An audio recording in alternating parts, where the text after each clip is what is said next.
नमस्कार साथियों, स्वागत है आप सभी का एसकेसी क्लासेस यूट्यूब चैनल में।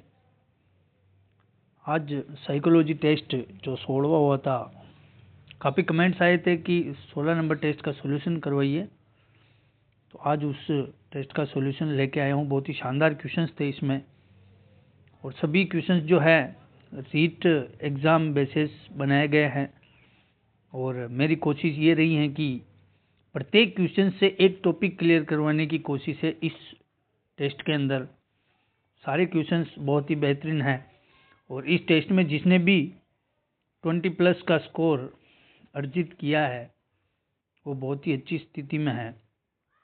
तो जिसने अभी तक टेस्ट सीरीज नहीं लिया है और वो अभी भी टेस्ट सीरीज लेना चाहता है, तो आप सब हमारे एसकेसी क्लासेस के ऑफिशियल टेलीग्राम चैनल को ज्वाइन कर लीजिए, और वहाँ से आप टेस्ट सीरीज ज्वाइन कर सकते हैं। और आपको पहले एक टेस्ट दिया जाएगा सैंपल के तौर पे। उस टेस्ट को देख के आप टेस्ट का कंटेंट देखिए। अगर आपको अच्छा लगता है, कुछ अच्छा कंटेंट है, तो ही टेस्ट सीरीज लीजिए, वरना कहीं से भी ले सकते हैं, लेकिन टेस्ट सीरीज जरूर लीजिए। इससे आपको बहुत ही बेनिफिट मिलेगा। चलो देखते हैं आज का पहला क्वेश्चन है, कुसमायोजन से तात्पर्य है। कुसमायोजन क्या है? ठीक है, कुसमायोजन से क्या तात्पर्य है? बालक और उसके वातावरण में असंतुलन, स्वार्थी व असामाजिक होना, संवेगात्मक असंतुलन, या फिर उपरोक्त सभी। देखिए, बालक में और उसके वातावरण में अगर संतुलन नहीं हो रहा है, यानी कि असंतुलन पैदा है, तो बालक अपने आप ही कुसमायोजित हो जाएगा। स्वार्थी प्रवृत्ति और असामाजिक होना अपने आप में एक कुसमायोजन है, और संवेगात्मक, संवेगों में आपस में असंतुलन है, तो भी वो कुसमायोजन है। यहाँ जो राइट आंसर होगा, उपरोक्त सभी राइट आंसर हो जाएगा। ठीक है दोस्तों, देखिए नेक्स्ट क्वेश्चन। शानदार टेस्ट है ये, देखना इसको पूरा सॉल्यूशन। हाँ, और टेस्ट सीरीज लेनी है तो इस नंबर पे आप व्हाट्सअप मैसेज कर दीजिए 9351794037। ठीक है, व्हाट्सअप मैसेज करके आप टेस्ट सीरीज ले सकते हैं। मात्र थोड़ी बहुत शुल्क के अंदर हैं, इतने में कहीं नहीं मिलेगा आपको टेस्ट। नेक्स्ट क्वेश्चन देखिए आप, बहुत ही ज़बरदस्त क्वेश्चन है अगला। वाइगोत्स्की के अनुसार कार्य करने की वह सीमा जो बच्चे के लिए अकेले बहुत कठिन होती है। यानी कि कोई भी काम है जो बच्चा अकेला करेगा तो वो बहुत कठिन है, लेकिन अधिक कुशल साथी की सहायता से करना संभव हो जाता है, तो वो उसे क्या कहते हैं? देखिए, वाइगोत्स्की के अंदर मैंने एक चीज़ बताई थी कि समीपस्थ विकास का क्षेत्र, जहाँ जो बच्चा है अपने आस पड़ोस, अपने परिवार मेंबर से या अध्यापक से सहायता लेके किसी चीज़ को करना सीख जाता है, तो वो सहायता जो लेता है और फिर वो सीख जाता है, तो उसको समीपस्थ विकास क्षेत्र कहा जाता है। मोस्ट और इम्पोर्टेंट क्वेश्चंस हैं जिन लेव वाइगोत्स्की का, और यहाँ से क्वेश्चंस आने की 100% संभावना है। यहाँ से 100% क्वेश्चंस आएगा। ठीक है, तो आपको लेव वाइगोत्स्की को अच्छे से तैयार करना है। और इसका जो मैंने एक लेव वाइगोत्स्की पे वीडियो बनाया है, जीन पियाजे लेव वाइगोत्स्की पे, आप जाके वहाँ देख सकते हैं। ठीक है, आपका बेसिक वहाँ से बिल्कुल कंप्लीट हो जाएगा।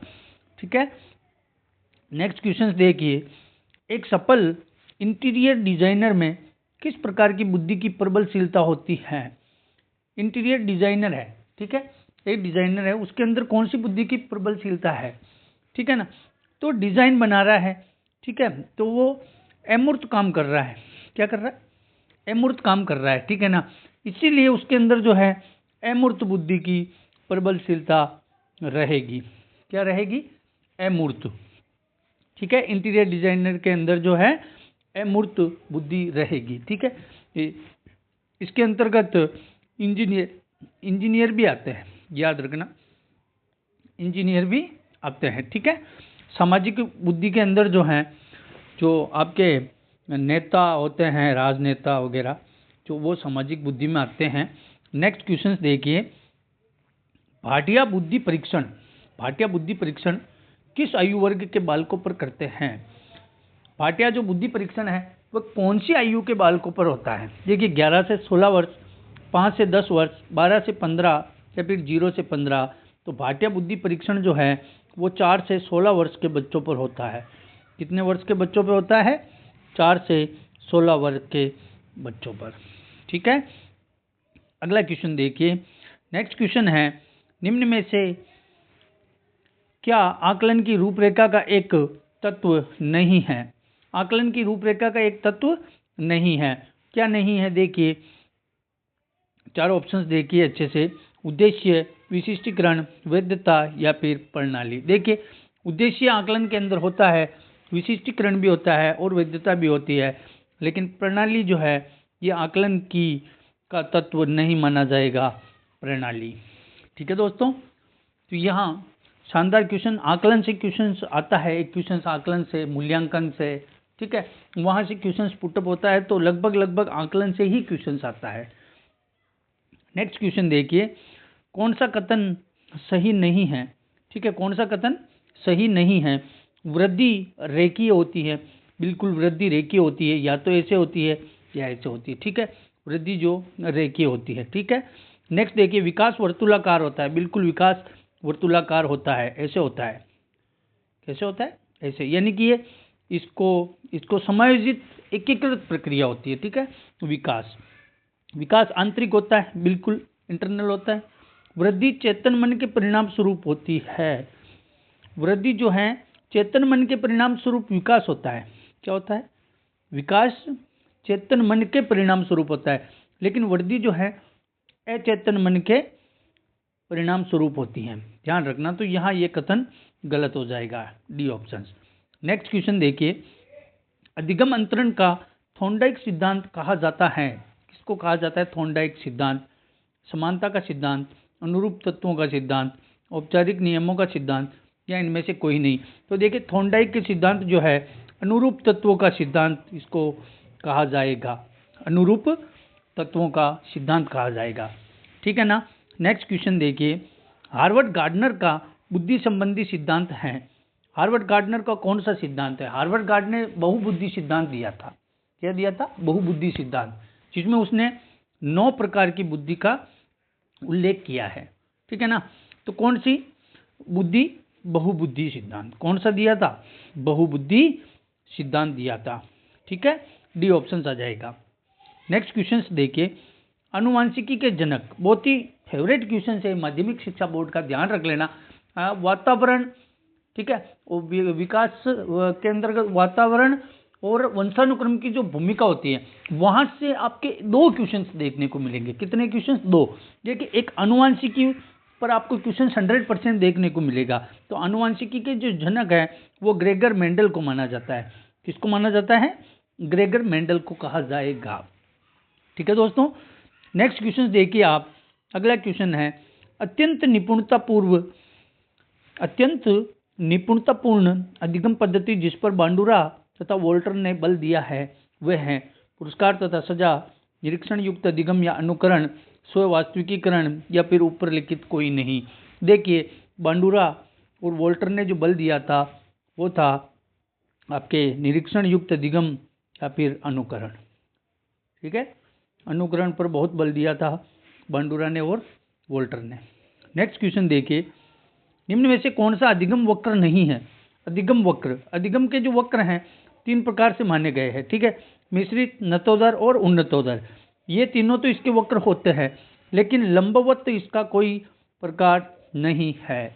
ध्यान रखना अच्छे से, लंबवत इसका कोई भी प्रकार नहीं है। नेक्स्ट क्वेश्चन देखते हैं कि मानसिक स्वास्थ्य का लक्षण नहीं पूछ रहा है। सहनशीलता, सामंजस्य की योग्यता, आत्मविश्वास या फिर अपरिपक्वता। देखिए सहनशीलता मानसिक स्वास्थ्य का लक्षण होता है। ठीक है, सामंजस्य की योग्यता ये महत्वपूर्ण लक्षण है। आत्मविश्वास इंपॉर्टेंट लक्षण है। अपरिपक्वता, परिपक्व जब तक नहीं होगा तो मानसिक स्वास्थ्य सही नहीं रहेगा। तो अपरिपक्वता जो है इसका लक्षण नहीं है। परिपक्वता तो होता है। क्या होता है? परिपक्वता तो इसका लक्षण होता है, लेकिन देखिए शब्द को यहाँ अपरिपक्वता लिखा है तो ये गलत हो जाएगा। ठीक है दोस्तों, ये इसका गलत आंसर हो जाएगा। मानसिक स्वास्थ्य का लक्षण नहीं है पूछ रहा था, तो अपरिपक्वता। अगले क्वेश्चन पे बढ़ते हैं। आप हमारे एसकेसी क्लासेस के ऑफिशियल टेलीग्राम चैनल को जरूर ज्वाइन कीजिए। एसकेसी क्लास लिखेंगे तो वहाँ सर्चिंग में आ जाएगा ये वाला लोगो, ठीक है। देखिए नेक्स्ट क्वेश्चन, असमर्थ बच्चे अधिकतम होते हैं। असमर्थ बच्चे जो होते हैं ना, वो निम्न उपलब्धि वाले होते हैं। कौन सी उपलब्धि वाले होते हैं? निम्न उपलब्धि वाले बच्चे होते हैं, ठीक है, जो हमेशा असमर्थ बच्चे कहे जाते हैं, ठीक है। तो आक्रामक बच्चों को असमर्थ नहीं कहा जाएगा, संगठित को भी नहीं कहेंगे, संगत को भी नहीं कहेंगे। यहाँ जो है निम्न बुद्धि वाले जो बच्चे होंगे उनको असमर्थ बच्चे अधिकतम निम्न बुद्धि वाले होते हैं, निम्न उपलब्धि वाले होते हैं। निम्नलिखित में से कौन सा व्यावहारिक विकार नहीं है? व्यावहारिक विकार की बात हो रही है। पलायन, भ्रम, असफलता या मनस्ताप। देखिए पलायन कर जाना, भाग जाना, क्या होता है इसका अर्थ? भाग जाना।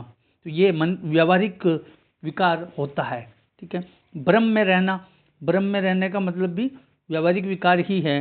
असफलता व्यवहार, कोई चाहता है क्या मैं असफल हो जाऊं? नहीं चाहता ना, तो ये व्यावहारिक विकार नहीं है, ठीक है। मनस्ताप होता है, तो यहाँ राइट आंसर हो जाएगा सी ऑप्शन, असफलता। नेक्स्ट क्वेश्चन पे बढ़ते हैं कि जब पूर्व का अधिगम नई स्थितियों के सीखने को बिल्कुल प्रभावित नहीं करता है तो कहलाता है। बिल्कुल प्रभावित नहीं कर रहा है, ठीक है। पहले सीखा ना, वो ना तो सकारात्मक और ना ही नकारात्मक प्रभाव डाल रहा है, कोई प्रभाव नहीं डाल रहा है, कोई भी प्रभाव नहीं डाल रहा है, तो इसको क्या कहा जाएगा? इसको कहा जाएगा अधिगम का शून्य वातावरण, क्योंकि कोई प्रभाव नहीं डाल रहा है। 1 नंबर ऑप्शन इसका राइट आंसर रहेगा, ठीक है दोस्तों। नेक्स्ट क्वेश्चन देखिए। अगला क्वेश्चन है, सभी मानवों में क्रोमोसोम होते हैं। सभी मानवों में क्रोमोसोम कितने होते हैं? 22, 44, 32 या फिर 46, 46। देखिए क्रोमोसोम्स की जो संख्या होती है 46 होती है। कितनी होती है? 46। डी ऑप्शन राइट आंसर रहेगा। नेक्स्ट क्वेश्चन देखिए। WHO विश्व स्वास्थ्य संगठन के अनुसार किशोरावस्था किसके मध्य की अवस्था है? WHO के अनुसार जो किशोरावस्था है उसकी अवधि क्या मानी गई है? तो किशोरावस्था की मानी गई है 10 से 19 वर्ष। कितनी मानी गई है? 10 से 19 वर्ष की अवस्था को WHO ने किशोरावस्था माना है। अगले क्वेश्चन देखिए। क्षेत्र सिद्धांत की बात हो रही है। क्षेत्र का सिद्धांत कुर्ट लेविन ने दिया था। किसने दिया था? कुर्ट लेविन ने क्षेत्र सिद्धांत दिया था, जिसमें अंतर्गत संज्ञानात्मक संरचना किसका पर्यायवाची है? संज्ञानात्मक संरचना पर्यावरण का पर्यायवाची माना गया है। क्षेत्र सिद्धांत में कुर्ट लेविन ने पर्यावरण पर, इन्वायरमेंट पर सबसे ज्यादा जो बल दिया था कुर्ट लेविन ने दिया था, ठीक है दोस्तों। यहाँ पर्यावरण राइट आंसर हो जाएगा। अगले क्वेश्चन की बात करें, कौन सा मानसिक रूप से स्वस्थ व्यक्ति का लक्षण है? स्वस्थ व्यक्ति की बात हो रही है, ठीक है।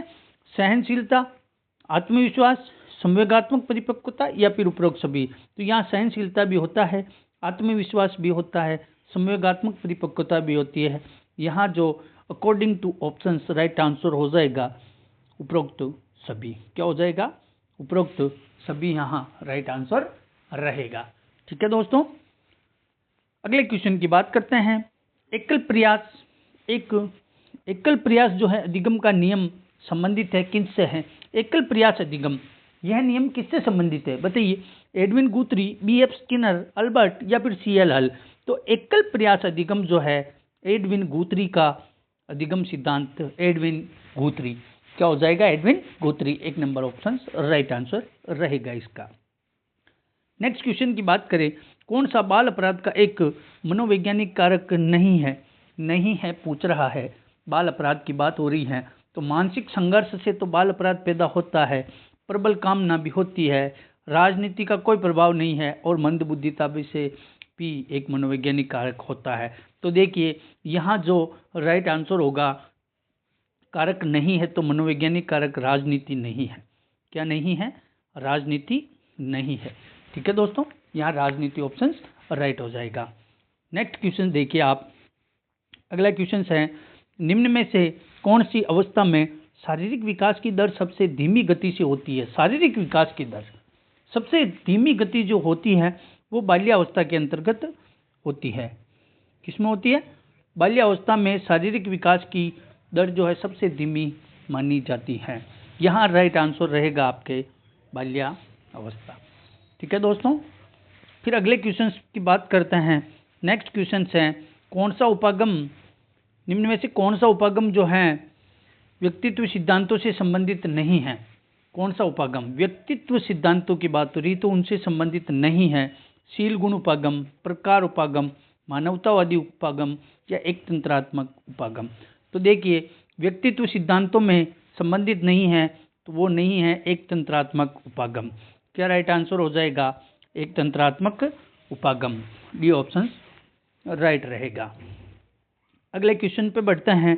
अगला क्वेश्चन है ADHD। काफ़ी बार ये क्वेश्चन करवा चुका हूँ मैं, ADHD वाला। मुझे नहीं लगता कि किसी का भी ये रॉन्ग हुआ होगा, सभी का सही होगा, क्योंकि ADHD पर बहुत सारे क्वेश्चंस बनते हैं। लेकिन 99% में अगर ADHD पर क्वेश्चंस बनता है तो वो यही बनता है कि इसका अर्थ क्या है। तो ADHD का अर्थ होता है ध्यान विकार वाले बालक, जिसका ध्यान एक जगह नहीं लगता है। जिन बालकों का किसी एक परिस्थिति में एक जगह उसका ध्यान अगर नहीं लग रहा है तो उसे ADHD विकार बोला जाएगा।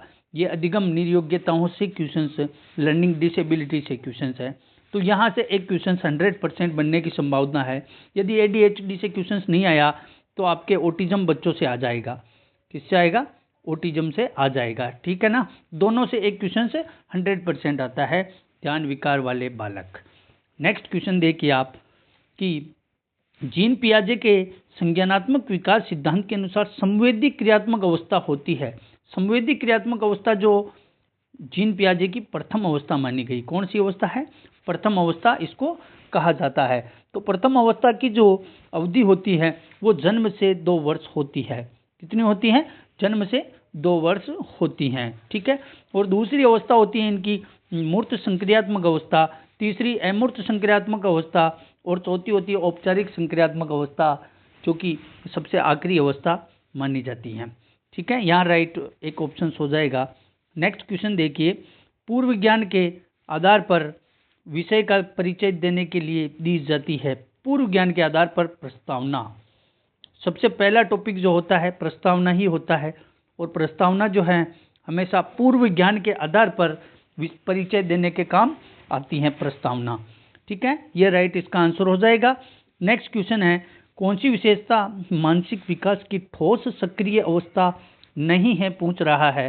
तो वस्तुनिष्ठता, तर्कता, वर्गीकरण या फिर संप्रत्यय रचना। तो ठोस सक्रिय अवस्था नहीं है मानसिक विकास की, तो वो नहीं है, तो वस्तुनिष्ठता। 1 नंबर ऑप्शन इसका राइट आंसर रहेगा। नेक्स्ट क्वेश्चन देखिए, CWSN। CWSN का अर्थ क्या होता है? ठीक है, विशिष्ट आवश्यकता वाले जो बच्चे होते हैं ना, विशिष्ट आवश्यकता वाले बच्चे, उनको CWSN कहा जाता है। विशिष्ट आवश्यकता वाले बच्चों को CWSN कहा जाएगा। ठीक है, नेक्स्ट क्वेश्चन, अगला क्वेश्चन है, सृजनात्मकता से, क्रिएटिविटी से क्वेश्चन पूछा जाता है। सृजनात्मकता मौलिक परिणामों को अभिव्यक्त करने की मानसिक क्रिया है।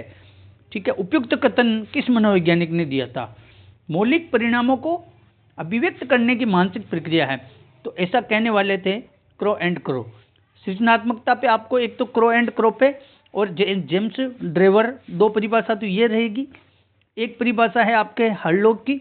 तीनों परिभाषाओं को आप अच्छे से देख लेना, यहाँ से एक क्वेश्चन बनने की 99% संभावना रहती है। तो यहाँ right answer crow and crow हो जाएगा।